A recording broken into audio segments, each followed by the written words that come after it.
Okay, so day 3 of this painting, Monet's Water Lilies. I've got my fake cat's tongue brush that I made. I believe his brushes were worn down from use, and so they had this point that he liked. But because I just cut the bristles off of mine, I'm not sure if it's gonna behave like that. And I wanna be able to get some of the very thin curving strokes that he's got in this painting, so I might have to resort to one of these.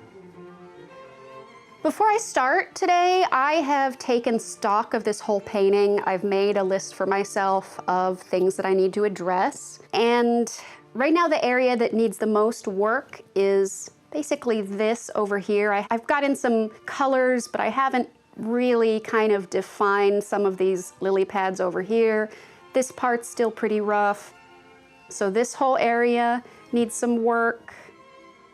And then I'm going to also address the very thin calligraphic strokes that he uses in some of these lily pads that are closer to the bottom of the painting.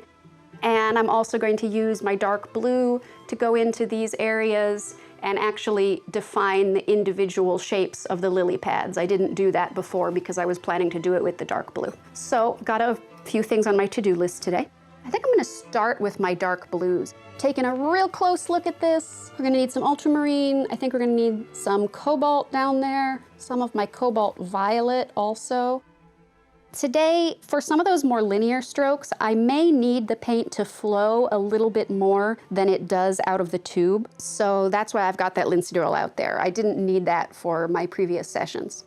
So just to recap, this is the same thing I did on day 1 and day 2. When I'm looking to mix colors in order to imitate an area of a Monet painting, what I do is I look at that area, I look at the components of those colors, because what I'm looking at is blue. But when I look closely, I'm seeing an ultramarine blue, I see a blue that's a little less purple, a blue that looks more like a cobalt blue. I'm seeing some actual purple, and I'm seeing some areas where the blue is a little bit more of a reddish character, but it's a little duller than the cobalt purple. So I brought in some red for myself that I can bring in there. I'm thinking about the components that went into these colors that are in this area.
You might sometimes hear people telling you that there is a correct way to hold a paintbrush and there's a wrong way to hold a paintbrush. This is not true. A minute ago, to make these linear, oval, circular marks, I was holding the paintbrush like this, like a pen. You may have also seen me hold the paintbrush like this, making these longer strokes. When I'm scrubbing, if I'm covering a large area with a really thin layer of paint, I might even hold it like this, really grip it. If I was doing something very tiny and detailed, I might be right up there as if it's a pencil. The right way to hold a brush is the way that gives you the strokes that you need to get, as long as it doesn't make your fingers cramp up and get gangrene and fall off.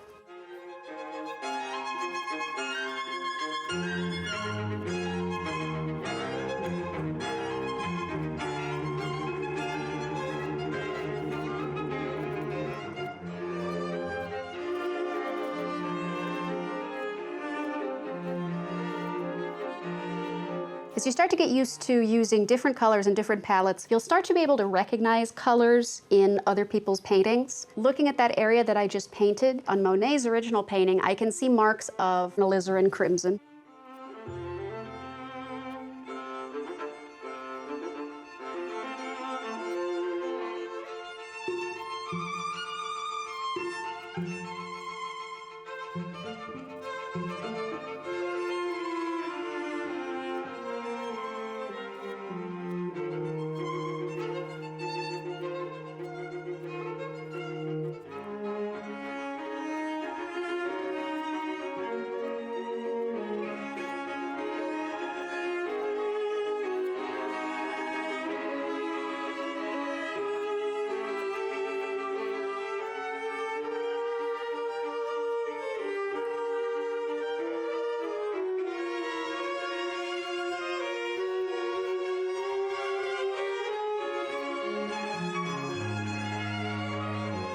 Okay, spent some time in this area. I'm going to move on over here and I'm going to work on some of these brilliant yellows and deeper oranges and purples that need to be there.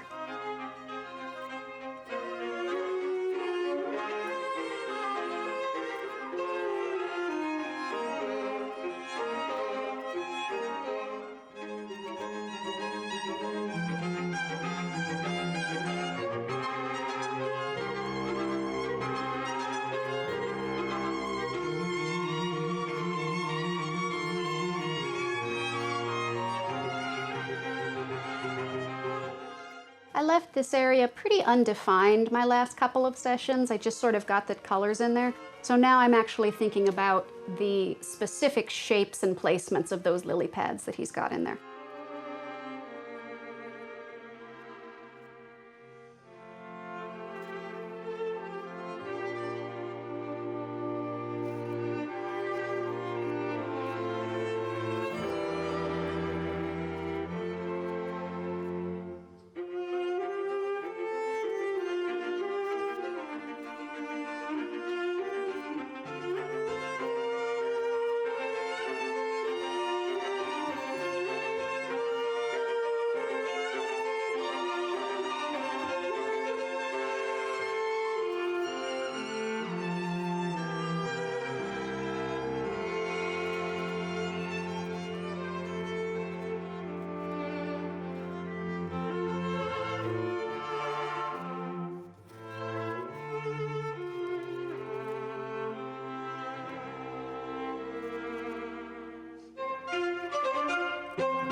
Quick note about doing a master copy. You need to have a very good quality image of the master's painting to look at. If you're trying to work from like a low resolution image from the internet or a small print in an old book, you're gonna have a lot of trouble. I managed to find a very, very high resolution image of this. It's about 4,000 pixels square, I think, and I can really see the individual brush strokes. So that's the kind of reference material that I need. When you're looking at a book, some books have really good reproductions. Some books, when you look closely at the reproductions, you're gonna see the individual dots from the printing process, and that's gonna really get in your way. When you see those dots instead of the brush strokes looking closely at an image, that's gonna give you a lot of trouble. So you gotta find a good book with very good quality reproductions, and you gotta make sure that you can see the small, subtle changes of color, the differentiation of color also. Some images are going to be blown out. That is, the lights in the image are going to be kind of expanded. They're gonna all kind of shift towards white, and you won't be able to see the small shifts of color within those light areas. That's not gonna be good for you. So you really gotta pick a good image before you try to copy a painting. Otherwise, you're just going to be fighting with the image and it's not going to come out well. If you don't pick a good image to copy, you'll either make a bad copy or you'll make a good copy of a bad image.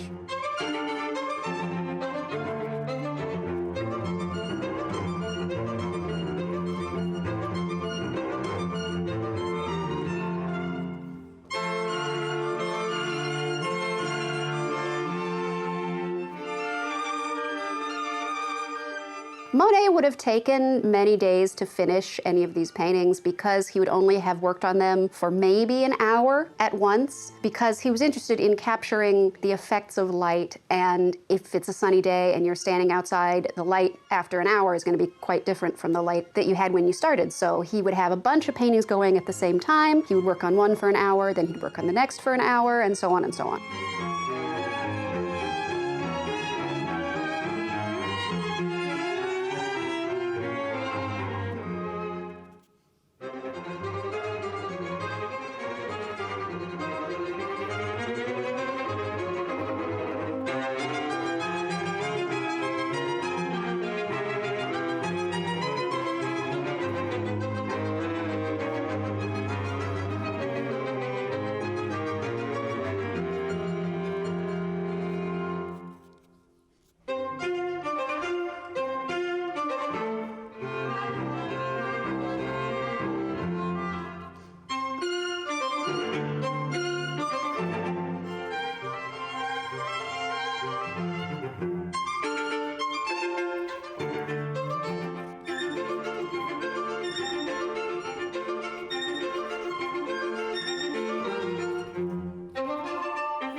Since my task right now is to define the shapes of these lily pads here, I just put these globs of white where each of the flowers are gonna be. And I'm gonna go back to the flowers and I'm gonna put in that dark alizarin crimson and I'm gonna put in some more white and I'm gonna make them look a little better. But this tells me where they're gonna be, and that's gonna help me find the relationships so that I can go around with the dark blues and define the lily pads.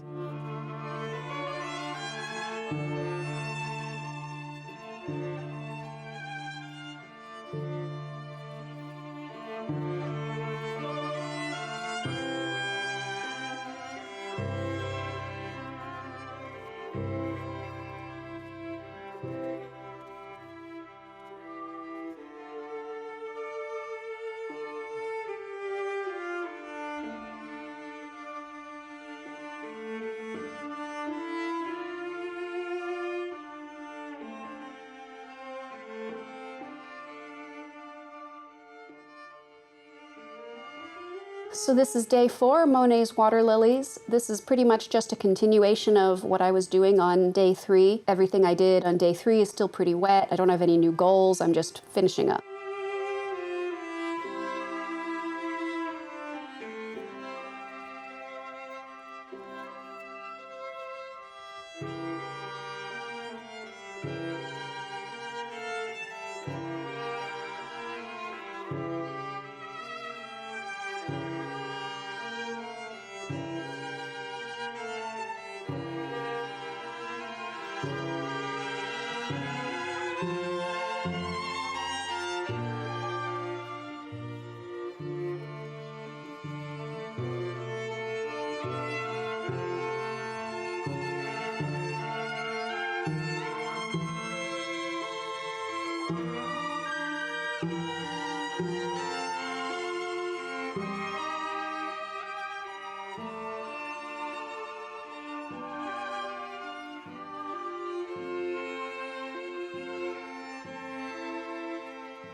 So I'm actually gonna expand my palette right now. This is a permanent alizarin crimson. I'm finding it to be a little dull. I'm not getting the kind of vibrant pinks and violets that I want in combination with my cobalt purple. So I am adding some rose madder to my palette, and we're gonna see what that does. Permanent alizarin is a substitute for alizarin because alizarin, it's what we call a fugitive color. It tends to change. Permanent alizarin is more permanent. So let's see what this does. Okay, that's definitely a more vibrant pink than what I was getting with my permanent alizarin in white. So that's nice. This is going to be good. Now what I'm going to do, I'm going to use this for some of the flowers, but I'm also going to mix some light pinks with it, and I'm going to put a few marks of it into the lily pads also. I want the colors in this painting to be unified. I don't want to have one color in just a few little isolated areas. I want this color to be there and vibrant in the flowers, but I also want it to be echoed in the lily pads in certain places. So I'm going to try to distribute it a little bit throughout the painting. I mentioned that alizarin crimson is very fugitive. Permanent alizarin is more permanent. Rose madder is also a fugitive color like traditional alizarin. It's less permanent than permanent alizarin. So I'm sacrificing some permanence and some longevity for vibrancy. Sometimes you have to do that.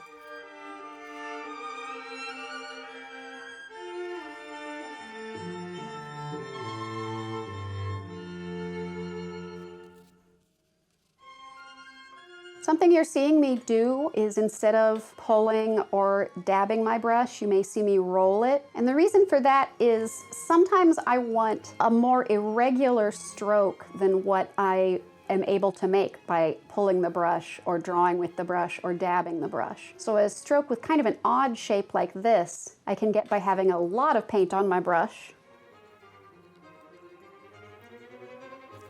and rolling it rather than pulling or dabbing.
So as I get closer to finishing this painting, it's going to become more and more clear that I'm not trying to create a perfect mark by mark exact duplicate of Monet's original painting. What I'm trying to do is I'm trying to think through the process by which this original painting came about, and I'm trying to copy the character of his brush movements, the character of his mixing, the character of his paint textures. When we slow down to create a perfect stroke-by-stroke copy of another person's painting, we lose all of that character.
very important in painting to know when to stop.